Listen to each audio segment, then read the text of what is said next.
Hey guys, I'm here to talk to you about these 3 angle grinders today. These represent budget angle grinders. If you're a professional and you're using your angle grinder day in and day out, you're probably not watching this video, but you know, I would buy something a little beefier than these 3. What we have here are 2 of them from Harbor Freight, Chicago Electric. This is what they consider their heavy-duty angle grinder, item number 91223. This is what they consider their professional angle grinder. The item number is 65519. Those 2, of course, like I said, Harbor Freight. And then I have a Skil 9295, which can be purchased at Walmart and Lowe's and or Home Depot. I'm not sure if they both carry it, but I know one of them does. These 2 are 6 amp. The motor's rated at 6 amp, and this one's 4.5 amps. I've got them all fitted with the same cutoff wheel, which is one of these right here. They're 1/16 inch cutoff wheel. They have a thinner one that's like 3/64 or something like that, which may cut a little quicker than these. But this is what I had 3 of, so that's what we're using. I'm going to be cutting a piece of a signpost.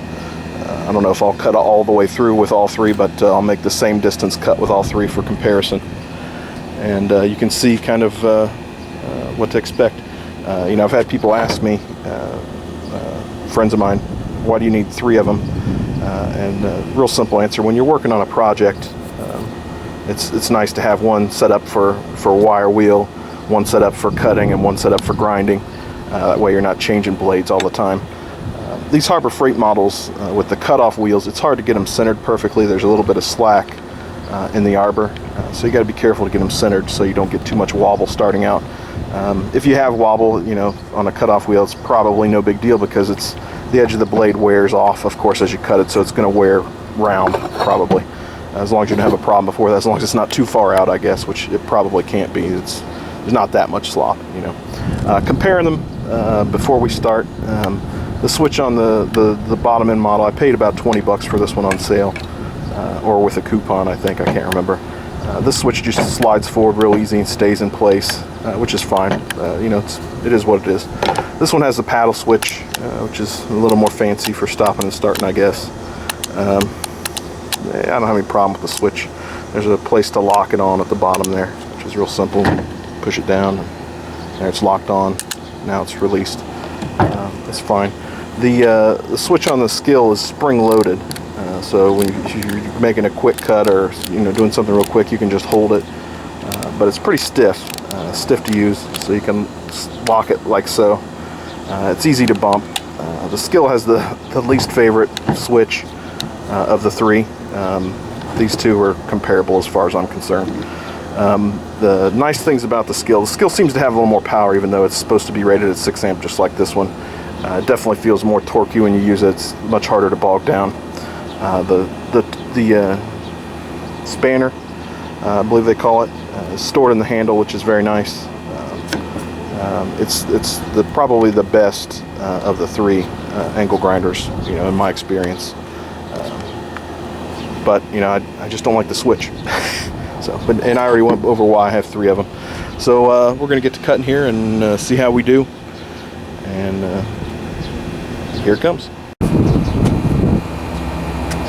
Your work should really be clamped down. It's a heavy enough piece. I'm not going to clamp it. It's on the tailgate of my truck here. I guess I can clamp it to this piece of block that I have here, but I'm going to skip that.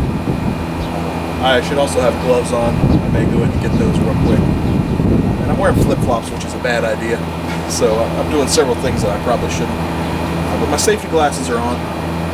Not the best safety glasses, but having safety glasses on is probably the most important part. And the safety guards are all on my angle grinders. I've seen videos online where people run these without these guards, and it's just a bad idea. You know, you won't really catch me doing that if I can avoid it. If you get a wire wheel for these 4.5 inch angle grinders, get the 4 inch wire wheel.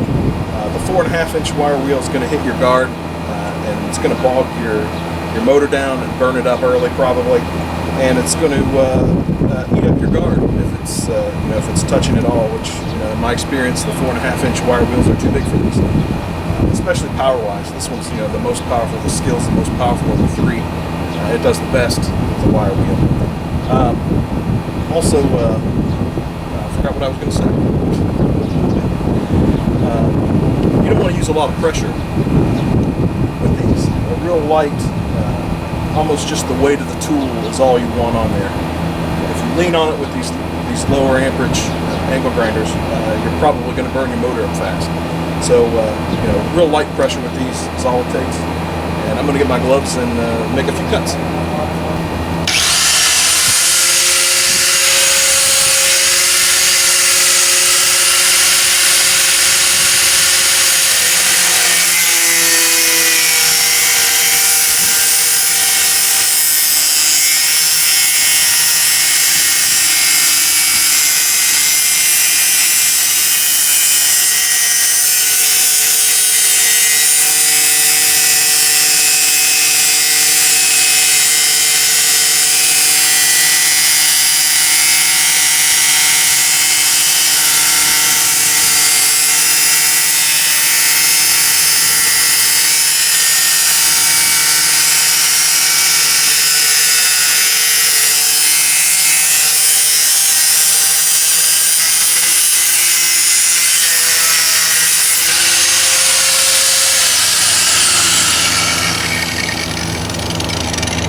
That was the Skil.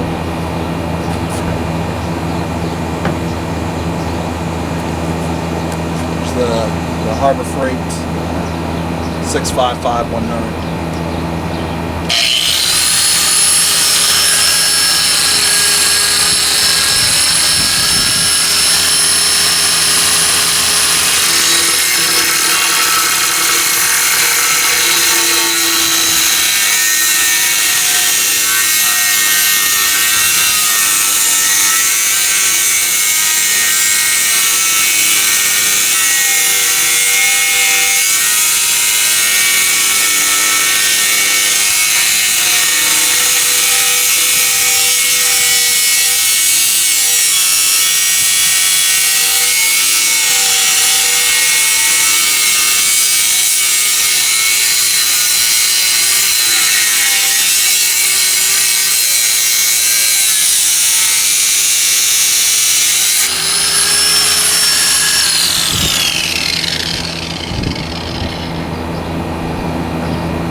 Harbor Freight 91223.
Here's the cuts we made. I didn't go quite as deep, I guess, with the Skil. This is the Pro model, and this is the heavy duty. So there you go. One of the things I forgot to mention about these, the guard on the Skil has this quick release thing, which is nice. You just pop that off and you can adjust it or take it off real easy, no tools required. The guards on the Harbor Freight models require a screwdriver, 2 screws in this one. This is the Pro model, and this one just requires you loosen 1 screw. The Harbor Freight models come with a spanner wrench I can't remember which one went with which here. Doesn't matter, they're an equivalent tool. And they both also came with a grinding wheel, which is I've used and it seems fine. And they come with a set of brushes, which is a nice touch, I think. So when you burn your brushes out, which is, will happen eventually if they last long enough, you can replace them and keep it going. I paid $20 for this one on sale. This one was on sale and I used a 20% off coupon on top of it, and it was $24. And I bought this one used on Craigslist for 15 bucks. So I don't know what comes with the Skil. When you get it new, I don't think it comes with brushes, but maybe it does. That's all I got was that, so I don't know. Let me know what you guys think.